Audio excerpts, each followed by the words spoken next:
উপস্থিত শ্রোতাবৃন্দ সবাইকে সালাম, আসসালামু আলাইকুম। সেই সাথে শুভেচ্ছা জানাচ্ছি। আজকের বিতর্কের বিষয় নির্ধারণ করা হয়েছে বাংলাদেশে এখনোই কোরআনের আইন প্রয়োজন। প্রস্তাবনার পক্ষে প্রথম বক্তা হিসেবে আমার অবস্থান। সম্মানিত সভাপতি, লক্ষ্য করুন, আজকের এই বিষয়টিকে বিশ্লেষণ করলে তিনটি ভাগে ভাগ করা যায়। ১. বাংলাদেশ। ২. এখনোই। ৩. কোরআনের আইন। বাংলাদেশ বলতে আমরা ৫৬,০০০ বর্গ মাইল বা ১,৪৭,৫৭০ বর্গ কিলোমিটারকে বোঝাচ্ছি। এখনোই বলতে ৫ই আগস্টের গণঅভ্যুত্থান পরবর্তী এখনকার সময়কে বলছি। আর কোরআনের আইন বলতে মহাগ্রন্থ আল কোরআনকে বলছি। এটা সেই কোরআন যেখানে আল্লাহ তাআলা কোনো কিছুই বাদ দেননি। আমি পক্ষ দলের প্রথম বক্তা হিসেবে দৃঢ়ভাবে বলছি, হ্যাঁ, বাংলাদেশে এখনোই কোরআনের আইন প্রয়োজন। কারণ রাষ্ট্রের উদ্দেশ্য ন্যায় প্রতিষ্ঠা, মানব কল্যাণ, শান্তি ও শৃঙ্খলা প্রতিষ্ঠা। আর কোরআনের আইন ঠিক এসবের উপর ভিত্তি করে দাঁড়িয়ে আছে। হাদিসে এসেছে, আল কুরআন হুজ্জাতুল লাকা আও আলাইকা, অর্থাৎ কোরআন তোমার পক্ষে বা বিপক্ষে দলিল হবে। মাননীয় সভাপতি, বাংলাদেশে প্রায় ৯২% মুসলমান। মানুষের নৈতিকতা, পরিবার, সংস্কৃতি, সমাজ ব্যবস্থা সবকিছু ইসলামী মূল্যবোধে গড়ে উঠেছে। যখন জনগণের নৈতিক চাহিদা একটি নির্দিষ্ট ধর্মীয় ভিত্তিতে দাঁড়িয়ে থাকে, তখন সেই আইনের ভিত্তিও তাদের নৈতিক সংস্কৃতির সাথে সংহতিপূর্ণ হওয়া উচিত। তাই আমরা বলছি, বাংলাদেশে এখনোই কোরআনের আইন প্রয়োজন। সম্মানিত সভাপতি, লক্ষ্য করুন, বিপক্ষ দলের তার্কিক বন্ধুরা আপনারা হয়তো বলতে পারেন, কোরআনের আইনের জন্য দেশ প্রস্তুত নয়, মানুষ প্রস্তুত নয়। আসলে বাস্তবতা হচ্ছে সেই প্রবাদের মতো, ঘুমান্ত মানুষকে জাগানো যায়, তবে যে জেগে ঘুমায় তাকে জাগানো যায় না। প্রতিপক্ষের বন্ধুরা, চোখ থেকে ঘুম ধরার ভাব ছাড়ুন, দেখুন বিষয়টা কত পরিষ্কার। প্রতিপক্ষের বন্ধুরা বলুন তো, স্বাধীনতার ৫৪ বছর পার হচ্ছে, এখনো যেভাবে চারিদিকে নৈতিক অবক্ষয়, ধর্ষণ, দুর্নীতি প্রতিনিয়ত বেড়ে চলেছে, এখন দেশ আর কবে প্রস্তুত হবে? আশা করি জবাব দিয়ে যাবেন। মাননীয় সভাপতি, সূরাতুল আল ইমরানের ১৯ নম্বর আয়াতে প্রথম অংশে আল্লাহ তাআলা বলেন, ইন্নাদ-দীনা ইনদাল্লাহিল ইসলাম, অর্থাৎ আল্লাহ তাআলার নিকট একমাত্র মনোনীত দিন হলো ইসলাম। ইংরেজিতে বলা হয়, Islam is the complete code of life, অর্থাৎ ইসলাম একটি পূর্ণাঙ্গ জীবন ব্যবস্থা। সম্মানিত সভাপতি, বাংলাদেশের সংবিধানের ২ ক অনুচ্ছেদে স্পষ্ট বলা আছে, রাষ্ট্রধর্ম ইসলাম, অর্থাৎ ইসলাম এই রাষ্ট্রে আনুষ্ঠানিকভাবে স্বীকৃত। ইসলাম এই রাষ্ট্রে আনুষ্ঠানিকভাবে স্বীকৃত হলেও রাষ্ট্রধর্ম ইসলাম, কিন্তু আইন ব্যবস্থা সম্পূর্ণ ধর্মনিরপেক্ষ। এটি একটি সাংঘর্ষিক অবস্থা। যখন সংবিধানই রাষ্ট্রধর্ম ইসলামকে রাষ্ট্রধর্ম হিসেবে ঘোষণা করে, তখন ইসলামের প্রধান আইন কোরআনের বিধান রাষ্ট্র পরিচালনায় কার্যকর হয় যৌক্তিক। এরা এদেশের ৯২% মুসলমানের বুঝলেও প্রতিপক্ষের বন্ধুরা বুঝতে পারছে না, হয়তো তারা বোঝার চেষ্টা করছে না। মাননীয় সভাপতি, অনেকেই ভুল বুঝেন ইসলামী আইন মানেই কঠোর শাস্তি। আসলে তা নয়। কোরআনের আইন ৯০% কল্যাণ, অধিকার, ন্যায়, দয়া ও মানবসম্মতার শিক্ষা দেয়। শাস্তি মাত্র ১০%, তা অপরাধ বন্ধ করার প্রিভেন্টিভ বা প্রতিরোধমূলক ব্যবস্থা হিসেবে। মাননীয় সভাপতি, দুর্নীতি, মাদক, নারী নির্যাতন, প্রতারণা সবকিছুই বাড়ছে। আইনের শাসন দুর্বল, মামলা চলছে বছরের পর বছর। কোরআনের আইন অপরাধের প্রতি শূন্য সহনশীলতা, দ্রুত বিচার, নৈতিকতার পুনর্গঠন নিশ্চিত করে। অতএব আমরা পক্ষ দল থেকে জোর দিয়ে বলছি, বাংলাদেশকে ন্যায় ও শান্তির পথে ফেরাতে কোরআনের আইন থাকা জরুরি, এবং সেটা এখনোই। কারণ সময় আর নষ্ট করার সুযোগ নেই। কোরআনের আইন এখনোই প্রয়োগ হলে দেশের শান্তি, স্থিতিশীলতার অপরাধে যে রূপ দেখেছি সেটা অতি সত্বর দূর হবে। তাই আবারও জোর দিয়ে বলছি, বাংলাদেশে এখনোই কোরআনের আইন প্রবর্তন শুধু প্রয়োজনই নয়, বরং আবশ্যক। ধন্যবাদ মাননীয় সভাপতি, ধন্যবাদ সবাইকে। ধন্যবাদ জানাচ্ছি। প্রথম আগে সবাই একটু জোরে মাশাআল্লাহ বলেন প্লিজ। সাগর দিঘির মধ্যে মদিনাতুল উলুম মাদ্রাসার একজন শিক্ষার্থী যে কনফিডেন্সের সঙ্গে প্রথম বক্তা হিসেবে বক্তব্য স্থাপন করলো, এটি একটি দারুণ এবং আশাব্যঞ্জক বিষয়। অন্তর থেকে ধন্যবাদ জানাচ্ছি সাদিয়া আক্তারকে তার চমৎকার প্রাণবন্ত বক্তব্য স্থাপনের জন্য। আমি এ পর্যায়ে ডেকে নিচ্ছি আমাদের বিপক্ষ দল, অর্থাৎ আল বায়ান ডিবেট ইউনিট, অর্থাৎ স্পষ্ট যুক্তির দল। এই স্পষ্ট যুক্তির দলের প্রথম বক্তা বিপক্ষ দলের মুসাম্মদ সুমাইয়া আক্তারকে আমি বক্তব্য উপস্থাপনের জন্য আহ্বান জানাচ্ছি। মুসাম্মদ সুমাইয়া আক্তার। ধন্যবাদ মাননীয় সভাপতি, বিজ্ঞ বিচারক মণ্ডলী, পক্ষ দলের তার্কিক বৃন্দ, উপস্থিত সবাইকে আসসালামু আলাইকুম। সেই সাথে সবাইকে এই শীতে উষ্ণ শুভেচ্ছা জানাচ্ছি। বিপক্ষ দলের প্রথম বক্তা হিসেবে আমার অবস্থান। আজকের বিতর্কের বিষয় নির্ধারণ করা হয়েছে, বাংলাদেশে এখনই কোরআনের আইন প্রয়োজন, বিপক্ষে বলছি। সম্মানিত সভাপতি, লক্ষ্য করুন, আজকের বিষয়টিকে বিশ্লেষণ করলে তিনটি ভাগে ভাগ করা যায়। প্রথমত বাংলাদেশ, দ্বিতীয়ত এখনই, তৃতীয়ত কোরআনের আইন। বাংলাদেশ বলতে এখনই ১ সাগর রক্তের বিনিময়ে এবং ৩০ লক্ষ শহীদ ও ২ লক্ষ মা বোনের ইজ্জতের বিনিময়ে পাওয়া অসাম্প্রদায়িক সোনার বাংলাকে বলছি। আর এখনই বলতে এই বর্তমান সমসাময়িক সময়টার কথা বলছি। আর কোরআনের আইন বলতে মহাগ্রন্থ আল কোরআনে বর্ণিত পদ্ধতির কথা বলছি। কোরআনের আইন মানবরচিত আইনের যে সর্বোত্তম, সেটা স্বীকার করছি। তবে মনে রাখতে হবে, বাংলাদেশ ইসলামিক দেশ নয়। তাই কোরআনের আইন প্রয়োগ করা যাবে, তবে সেটার সময় এখনো আসেনি। আমাদের আপত্তির জায়গা ই প্রত্যয় নিয়ে, অর্থাৎ এখনোই নয়। তাই আমরা বিপক্ষ দল দৃঢ়ভাবে বলছি এখনোই নয়। কারণ আমাদের বাংলাদেশের সংবিধান ও বহুধর্মী কাঠামো। বাংলাদেশ শুধু মুসলমানের দেশ নয়, এখানে হিন্দু, বৌদ্ধ ও খ্রিস্টান সহ বহু ধর্মের মানুষ রয়েছে। রাষ্ট্রধর্ম ইসলাম হলেও সংবিধানের 41 অনুচ্ছেদে সব ধর্মের সমান স্বাধীনতা নিশ্চিত করা হয়েছে। এই মুহূর্তে এক ধর্মের আইন পুরো রাষ্ট্রে চাপিয়ে দেওয়া সামাজিক অসন্তোষ, বিভাজন ও অস্থিরতা তৈরি করতে পারে। সম্মানিত সভাপতি, কোরআনের আইনের ব্যাখ্যাগত বৈচিত্র্য রয়েছে এই দেশে। হানাফি, শাফি, মালিকি বিভিন্ন মাযহাবে বিভিন্ন ব্যাখ্যা আছে। রাষ্ট্র কোন ব্যাখ্যা নেবে, কোন ব্যাখ্যা গ্রহণ করলে বাকি মুসলমানের মধ্যে বিতর্ক তৈরি হবে। সম্মানিত সভাপতি, রাষ্ট্রীয় আইন মানে সবার জন্য সমান আইন। কোরআনের আইন মুসলমানের জন্য, কিন্তু রাষ্ট্রকে 100% নাগরিকের জন্য আইন করতে হবে। অমুসলিম নাগরিকদের জন্য একইভাবে আইন প্রযোজ্য করতে গেলে অনেক ধরনের সমস্যা দেখা যাবে। তাছাড়া আইন ব্যবস্থা শতাব্দীর পর শতাব্দী ধরে সামাজিক কাঠামো অনুযায়ী তৈরি হয়। হঠাৎ করে পরিবর্তন আনলে দেশ অস্থিতিশীল হতে পারে। মাননীয় সভাপতি, পক্ষ দলের প্রথম বক্তা প্রশ্ন করেছেন যে দেশ কখন প্রস্তুত হবে। আসলে আইন পরিবর্তনের আগে শিক্ষা, জনসচেতনতা ও প্রাতিষ্ঠানিক প্রস্তুতি দরকার। বাংলাদেশ পরিসংখ্যান ব্যুরো 2024 সালের অর্থনীতি সমীক্ষা অনুযায়ী বাংলাদেশে 7 বছর বা তদুর্ধ্ব জনগোষ্ঠীর মধ্যে সাক্ষরতার হার 77.9%। তার মানে 22.1% মানুষ এখনো নিরক্ষর।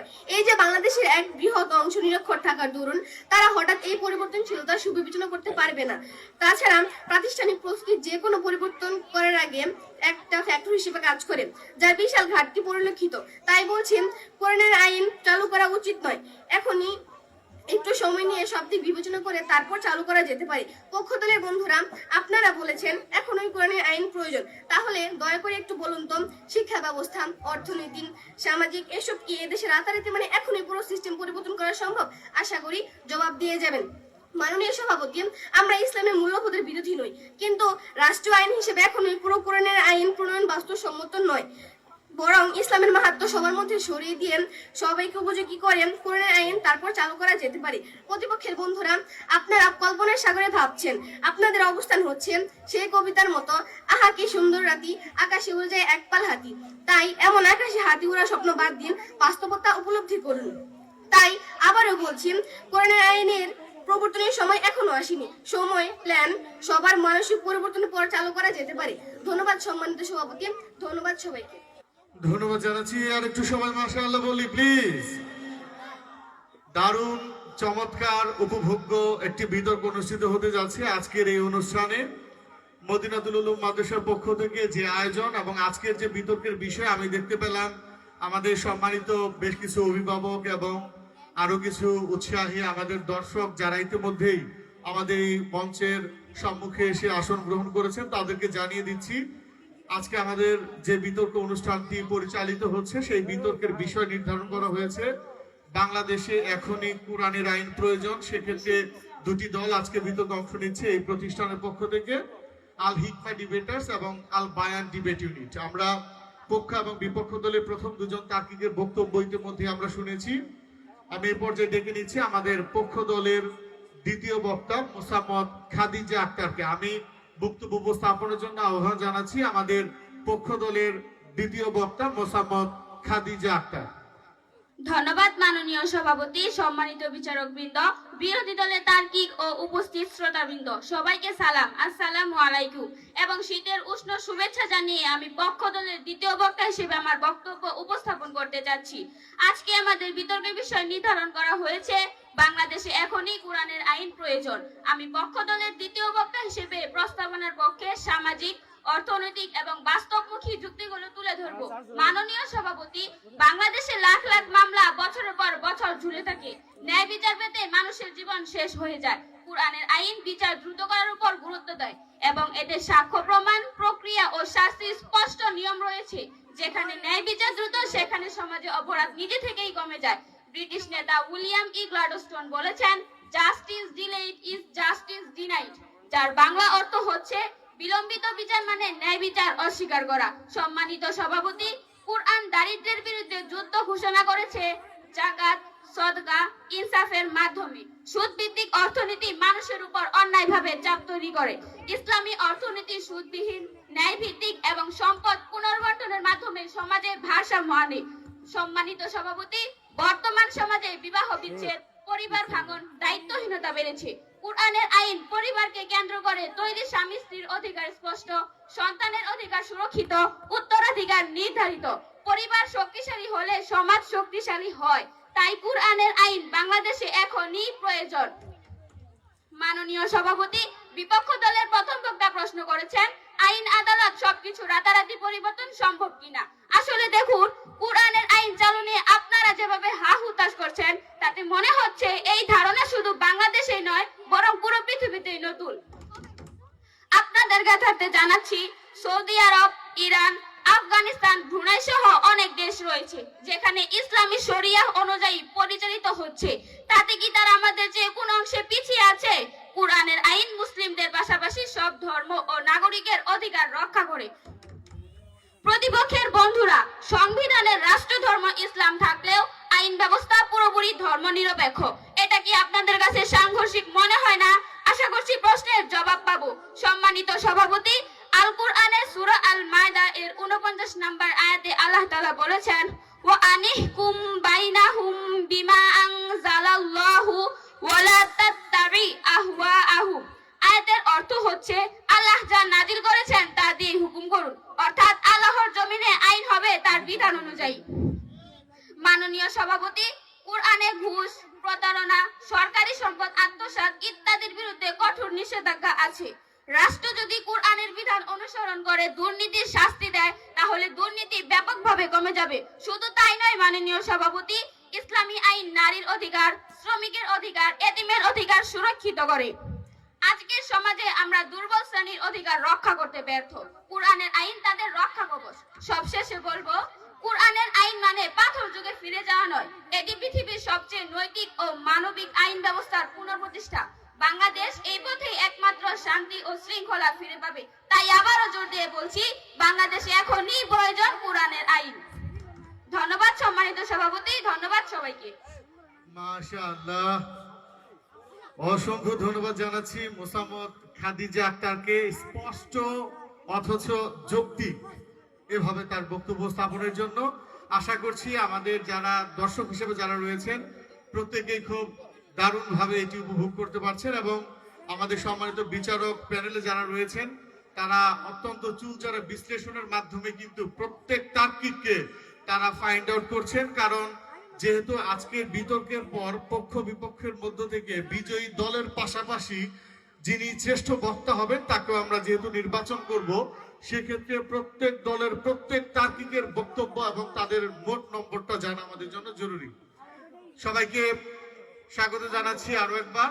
যারা নতুন এসছেন, আমাদের বিতর্কে এগিয়ে চলেছে। আমরা পক্ষ দলের দ্বিতীয় বক্তার বক্তব্য শুনলাম। আমি এ পর্যায়ে ডেকে নিচ্ছি আমাদের বিপক্ষ দল অর্থাৎ আল বায়ান ডিবেট ইউনিট স্পষ্ট যুক্তির দলের দ্বিতীয় বক্তা মোসাম্মদ লামিয়া আক্তারকে আমি তার বক্তব্য স্থাপনের জন্য আহ্বান জানাচ্ছি। বক্তব্য উপস্থাপন করবে মোসাম্মদ লামিয়া আক্তার।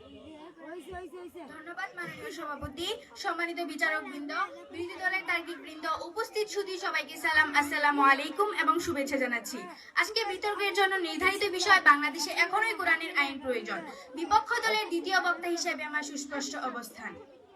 মাননীয় সভাপতি, লক্ষ্য করুন, বাংলাদেশের সামাজিক কাঠামো এখনো প্রস্তুত নয়। শিক্ষা, দারিদ্র্য, বৈষম্য, গ্রাম শহরের পার্থক্য এসব এত বেশি যে বড় ধরনের আইনি সংস্কার জনগণকে বিভ্রান্ত করবে। আইন পরিবর্তনের আগে সচেতনতা ও শিক্ষা ব্যবস্থায় সংস্কার আনা বেশি প্রয়োজন।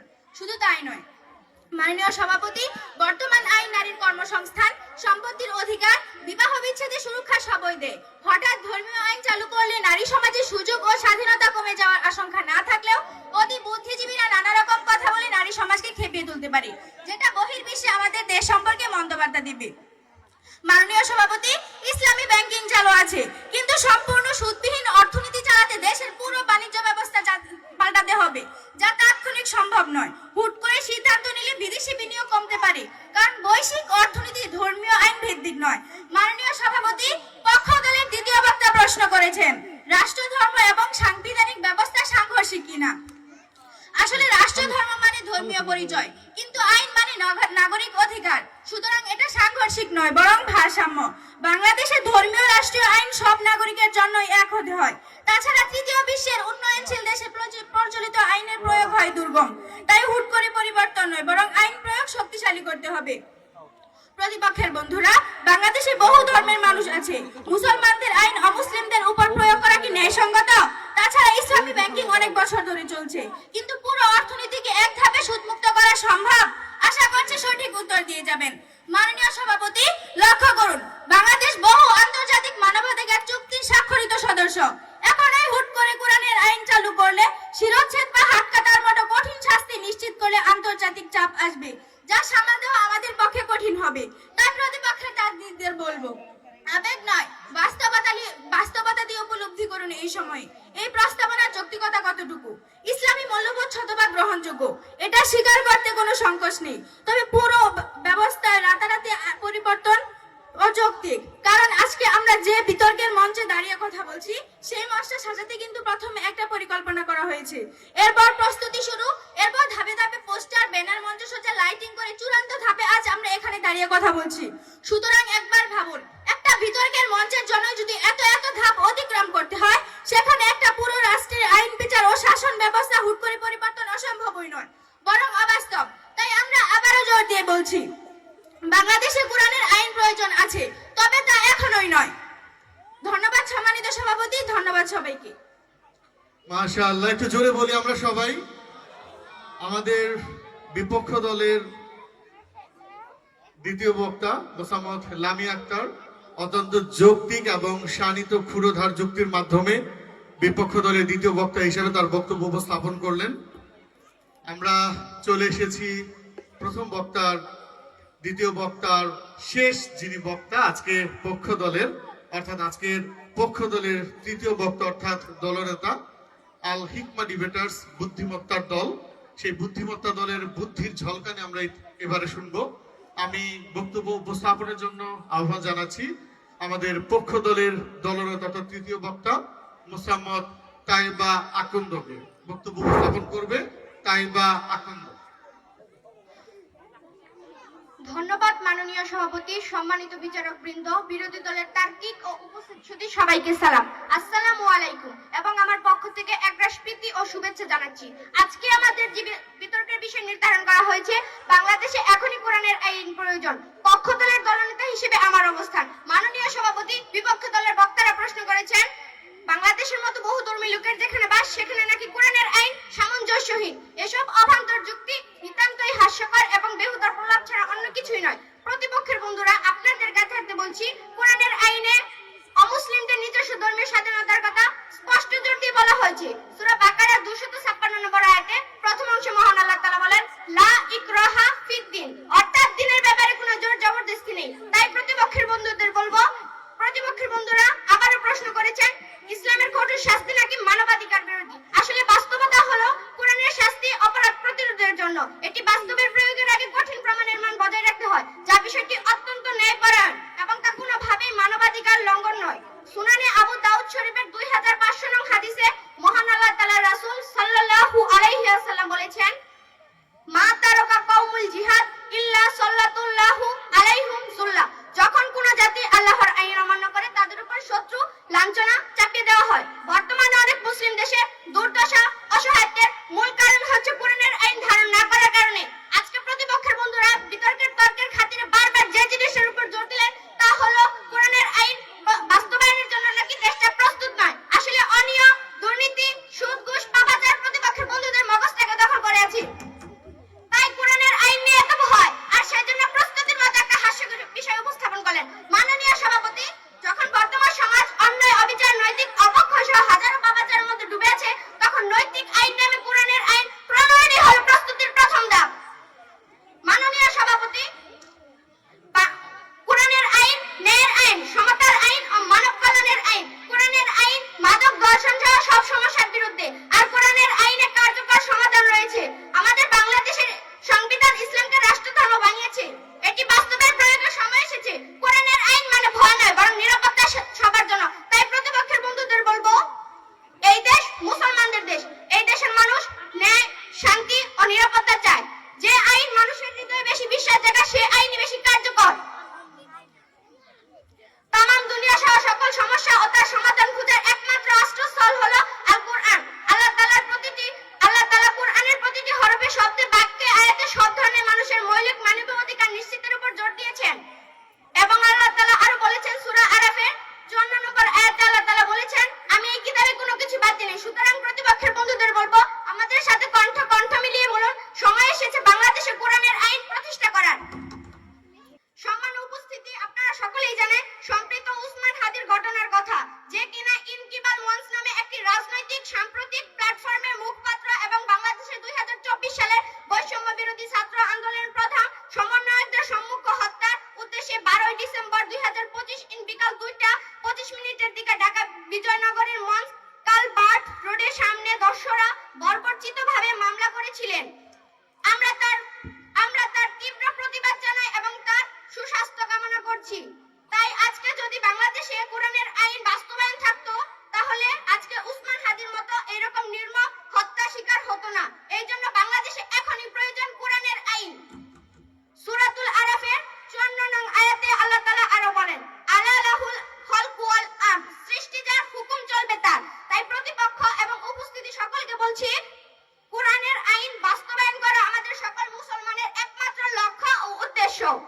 এর সকল প্রমাণ কোরআন হাদিসে অগণিত রয়েছে। সম্মানিত উপস্থিতি, আপনারা সকলেই এবং আমরা সকলে মিলে এখনই যদি কোরআনের আইন বাস্তবায়ন করি, এটাই আমাদের একমাত্র লক্ষ্য হবে। ধন্যবাদ মাননীয় সভাপতি এবং ধন্যবাদ সবাইকে। আসসালামু আলাইকুম। মাশাআল্লাহ, অসংখ্য ধন্যবাদ জানাচ্ছি মোসাম্মদ তাইবা আকন্দ। ভীষণ চমৎকার যৌক্তিক বক্তব্য স্থাপন করেছেন এবং তার যে ক্ষুরধার শানিত যুক্তি, সেটি শুনে আসলে আমাদের মনে হচ্ছিল যে কি করে এত ক্ষুদে একজন শিক্ষার্থী কত চমৎকার করে প্রত্যেকটি বাক্য গুছিয়ে গুছিয়ে উপস্থাপন করতে পারে। এবং প্রথম বক্তা দ্বিতীয় বক্তার পর ধারাবাহিকতা ভাবে তাদের প্রত্যেক তার্কিক কিন্তু একে অপরকে ছাড়িয়ে যাওয়ার একটা মিশন নিয়ে কিন্তু আজকে নেমেছেন। অসংখ্য ধন্যবাদ জানাচ্ছি। আমরা একে একে পক্ষ দল অর্থাৎ আল হিকমা ডিবেটার্স এর 3 জন তার্কিকের আমরা বক্তব্য শুনে ফেলেছি ইতিমধ্যেই। আমি এবারে ডেকে নিচ্ছি আজকের বিপক্ষ দল অর্থাৎ আল বায়ান ডিবেট ইউনিট স্পষ্ট যুক্তির দলের সর্বশেষ তার্কিক তৃতীয় অর্থাৎ দলনেতা মোসাম্মদ টুম্পা মনি। বক্তব্য উপস্থাপন করবে আপনাদের সম্মুখে মোসাম্মদ টুম্পা মনি। ধন্যবাদ মাননীয় সভাপতি, সম্মানিত বিচারক বৃন্দ, বিরোধী দলের তার্কিক ও উপস্থিত সুধী সবাইকে আসসালামু আলাইকুম এবং আমার পক্ষ থেকে সবাইকে লাল গোলাপ শুভেচ্ছা জানাচ্ছি। আজকে আমাদের যে বিতর্কের বিষয় নির্ধারণ করা হয়েছে, বাংলাদেশে এখনই কোরআনের আইন প্রয়োজন। বিপক্ষ দলের দলনেতা হিসেবে আমার অবস্থান।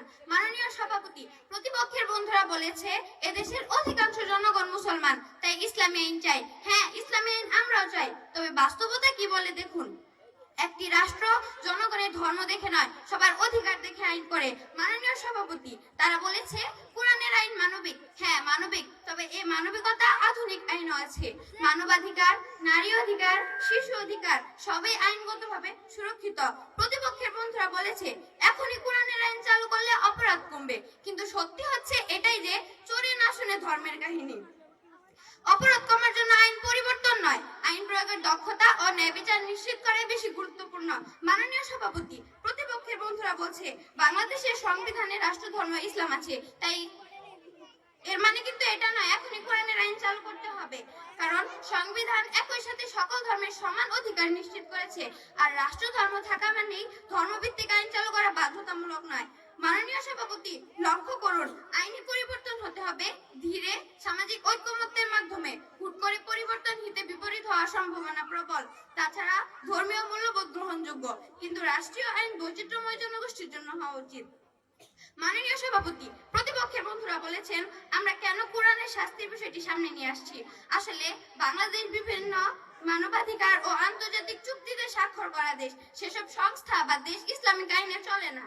তাই আমাদের দেশে যদি রাষ্ট্র ব্যবস্থা আমূল পরিবর্তন আনয়ন করি, তবে বিশ্ব থেকে ছিটকে আমরা একঘরে হয়ে যেতে পারি। সেই সম্ভাবনা উড়িয়ে দেওয়া যায় না। তাছাড়া বর্তমান যুগ ভাইরাল যুগ, ইন্টারনেটের যুগ, তাই দেখা যাবে কোরআনের শাস্তির অংশটি কতিপয় অসাধু মহল বেশি ভাইরাল করে আমাদেরকে বর্বর আদিম হিসাবে প্রমাণের চেষ্টা করবে। তাই বলছি, একটা সিস্টেম পরিবর্তন করতে হলে হাজারো বিষয় মাথায় নিতে হবে, আর তা নিতে হবে নিজেদের প্রয়োজনে। কারণ আল কোরআনের মতো মহান এমন ঐশী বাণী সেটা নিজেদের হটকারিতার জন্য হুট করে পরিবর্তন করে সেটা নিয়ে বিন্দুমাত্র সমালোচনা হোক, সেটা কোনো মুসলমানই নিশ্চয়ই চাইবো না। আশা করি আপনাদের বিষয়টিকে স্পষ্টভাবে বোঝাতে সক্ষম হয়েছি। আর মাননীয় সভাপতি, আজকের বিতর্কের এখনই শব্দটার ই প্রত্যয় যোগ হওয়াতে বিষয়টি আরো অবাস্তব রূপে ধরা দিয়েছে। তাই বাস্তবতার আলোকে বলতে চাই, হুট করে কোরআনের আইন নয়, বরং সমাজে কোরআনের আলোয় মানুষকে আলোকিত করে যখন সমাজের প্রতিটি স্তরে সেই আলো পৌঁছে যাবে, তখন জন আকাঙ্ক্ষার মাধ্যমে কোরআনের আইন চালু করা যেতে পারে, যার জন্য আমাদের আরো কিছু সময় ধৈর্য ধরতে হবে। তাই বারবার আমাদের অবস্থান পরিষ্কার করছি যে আমরাও মনে প্রাণে চাই কোরআনের আইন চালু হোক, তবে সেটা হোক প্রয়োগিত, সবাই যাতে এই শাসনে মুখিয়ে থাকে এমন পরিস্থিতিতে। আর সেই পরিস্থিতির ক্ষেত্র এখনো হয়নি। মাননীয় সভাপতি, বাংলাদেশের শান্তি ও অগ্রগতি নিশ্চিত করতে হলে বিদ্যমান আইন ব্যবস্থাকে উন্নত করতে হবে। এখনই কোরআনের আইন চাপিয়ে নয়, বরং আস্তে আস্তে অভ্যস্ততার মধ্য দিয়ে যেতে হবে। অতএব বাংলাদেশে এখনই কোরআনের আইন প্রয়োজন নয়, সবার বোধ জাগ্রত হোক। ধন্যবাদ মাননীয় সভাপতি, ধন্যবাদ সবাইকে।